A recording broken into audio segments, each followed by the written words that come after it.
Today we compare some of the most expensive weapons in the game, from weapons totaling a few 100 million coins, all the way up to weapons totaling multiple billions. Our aim for the end of the video is to decide which weapons are best value for money. Now just a quick disclaimer, it's practically impossible to get your hands on the most expensive weapon in the game, being the Enrager, so of course we won't be testing that. Also, I'm struggling to get my hands on some tier 3 blaze daggers, so we're not going to be testing those either. It won't be a massive thing considering they're only really good against Blaze Slayer anyway. Anyway, starting things off with the cheapest weapon that we're going to be testing in this video, and that's the Giant Sword. The Giant Sword's base stats are as following, plus 500 damage and that's it. A clean Giant Sword will set you back around about 200 million coins. The one that we're going to be testing out today costs around about 250 million coins.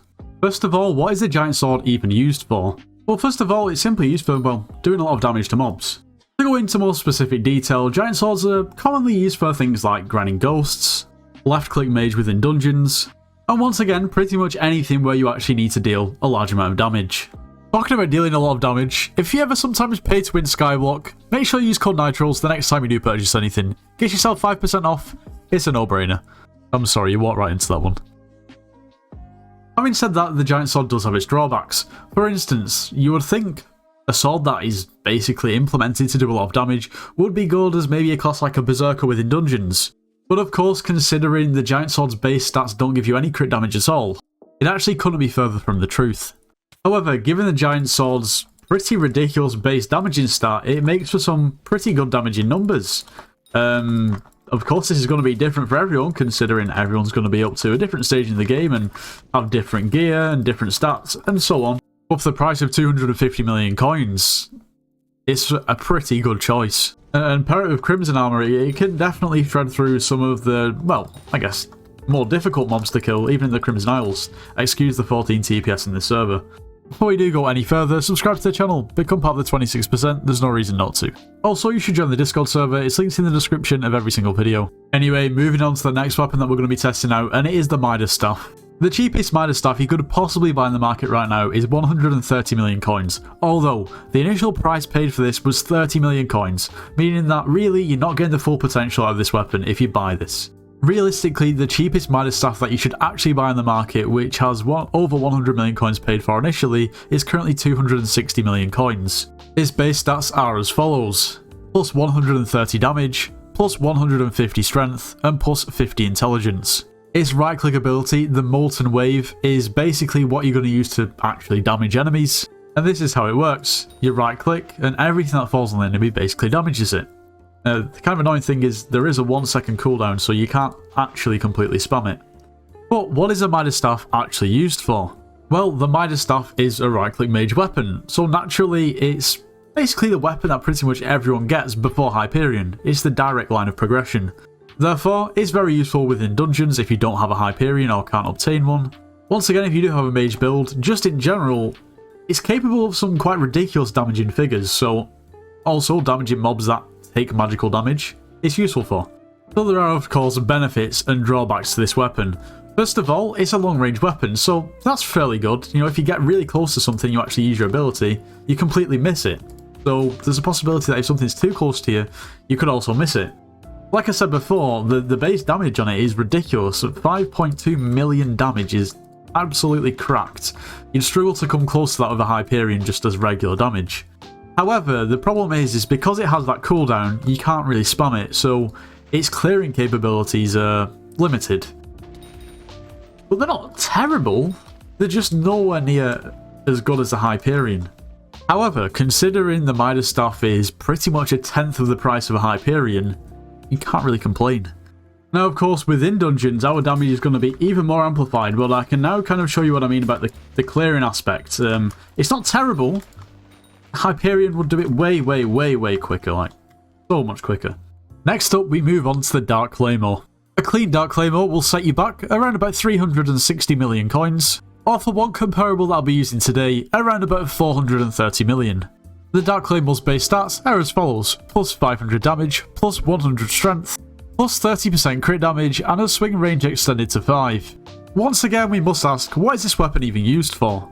Well, let me put this simply, the Dark Claymore is basically just the Giant Sword's big brother. Anything that the Giant Sword was good at, the Dark Claymore will be good at too.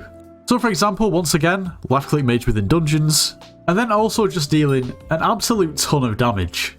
So for example, grinding ghosts, this is absolutely no problem. The Dark Claymore absolutely melts through everything because of the ridiculous damaging figures that it actually does. Who would have guessed? And once again, against even higher health mobs, it just absolutely shreds through them like they're not even there. Cuts through them like butter. It's really quite satisfying. Of course, the Crimson is helping. Anyway, now we move on to the Terminator. A base Terminator is going to set you back around about 630 million coins. And for a Terminator comparable to the one that we're going to be testing today, it will set you back just over 1 billion coins. The Terminator's base stats are as follows: plus 310 damage, plus 50 strength, plus 250% crit damage, and plus 40% bonus attack speed. But what is this weapon really used for? And to be honest, this could be a pretty long list. Our Terminator is pretty much going to carry you through the higher floors in dungeons, including Master Mode. It isn't essential, but put some Master Stars on there and you'll be absolutely laughing. Given even for a floor like floor 7, majority of the time, an archer is not needed, but most people require it, and the archer realistically is going to need a Terminator unless you're a ridiculously high Catacombs level and can use Juju, which is a little bit impractical. Higher tiers of Kudra, from pretty much Burning Tier onwards, you don't need a Terminator. I mean, you could do it without a Terminator if you let other people do the damage, but realistically you should have a Terminator.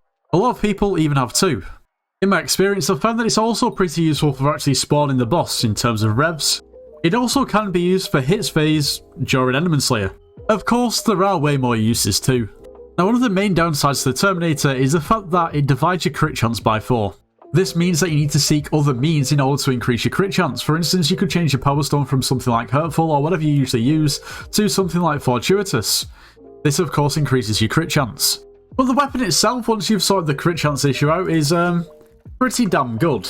The Terminator itself is of course not a conventional bow, it's a short bow. That means that as soon as you left click, it instantly shoots. Not only that, the Terminator shoots 3 arrows at once, and has a right click ability where basically if you right click it, it's like a laser beam that uses soul flow, which is obviously a very nice additional damage, you know, along with your actual arrows. As expected, its clearing capabilities in dungeons are pretty much as good as it gets. Anyway, now we move on to the Hyperion. What most people consider is the best weapon in the game. Now, a completely clean Hyperion will set you back around about 710 million coins.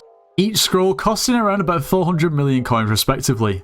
Which means the rough cost of, well, a Hyperion comparable to what we're going to be testing today is around about 2 billion coins, give or take.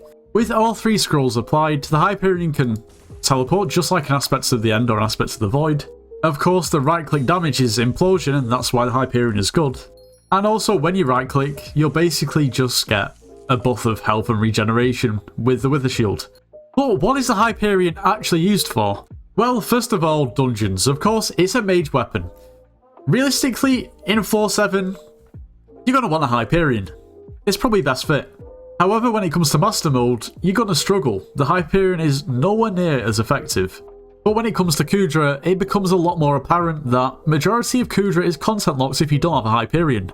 Don't get me wrong, I'm not saying it's impossible to do Kudra if you don't have a Hyperion, because that isn't true. However, it will be a substantial help. Once again, it absolutely shreds through high health mobs. I'm sorry about the TPS, I really am. And of course, one of the main reasons why it's so good is your ability to just spam. I mean, I'm sorry, but Hypixel, come on, you can do better than that. As I was saying, its one-hit damage isn't massively amazing, but the fact that you can probably hit multiple times in that second makes its DPS really, really good. Its one-hit damage is much, much worse than a Midas staff, but its DPS is higher. Understandably, this makes it really, really good for clearing in dungeons. Also, staying in the Crimson Isles, mini-bosses. You'll struggle to do mini-bosses without a Hyperion, that's the bottom line. Which realistically means for the Crimson Isles, it's almost a must-have. The Hyperion is also really good for completing Enderman Slayer. Granted, the katanas have recently been buffed, it doesn't mean that the Hyperion is any worse than it used to be, it just might be comparably not as good. I could sit here and go on and on and on about the Hyperion's uses, and this is, well, partially the reason why it's so expensive. Of course, the rarity of the actual materials that you need to craft it is also a contributing factor. However, the versatility of the Hyperion and the amount of things it content locks if you don't have a Hyperion is actually kind of crazy. I just mentioned the Hyperion's versatility. there's various different armor sets you could use and actually still do well with this weapon, in terms of you could just simply use a storm set if you're playing dungeons with wither goggles, which are pretty much a necessity. Of course, you could use an aurora set if you're not going for dungeons. At the same time, you could also use Crimson. Crimson Mage is a thing, and of course on Crimson you can take advantage of the swipe ability, which means you can deal a ton of damage. And that's all the 5 weapons. To evaluate how good each weapon is in terms of value for money, I'm going to put them into just a simple list, 1 being the best, 5 being the worst. So at number 5, I'm going to go for the Dark Claymore. It's basically a giant sword, but slightly better, but almost double the price. Realistically, I'd say, unless you've got a lot of coins to spare, buy a giant sword instead of a Dark Claymore. Now, I'm going to put the Midas staff and the giant sword at around about the same level, between a 4 and a 3. Both weapons are good in terms of value for money. I mean, they're both relatively budget options. The giant sword doing a ton of damage for a relatively cheap price of 250 mil, and pretty much the same goes for the Midas staff. The damaging stats are really quite impressive, although they just don't live up to the DPS of the Hyperion, which is expected for the price. As for number 2, I've got to give it to the Terminator. It unlocks quite a lot of content, and for just less than 1 billion coins, it really is a good weapon. And at number 1, I've got to put the Hyperion. You might think, well, how can you put the most expensive weapon at the top in terms of value for money? Well, if you don't have a Hyperion, basically you can't do a lot of things in the game. A lot of things that people want to do. So pretty much regardless of the price, Hyperion's got to be at the top. Anyway, that's just my opinion, and your opinion might differ depending on, where you're up to in the game. And maybe you just think I'm stupid. But anyway, if you did enjoy today's video, make sure you leave a like, subscribe if you're new, and I'll see you in the next one.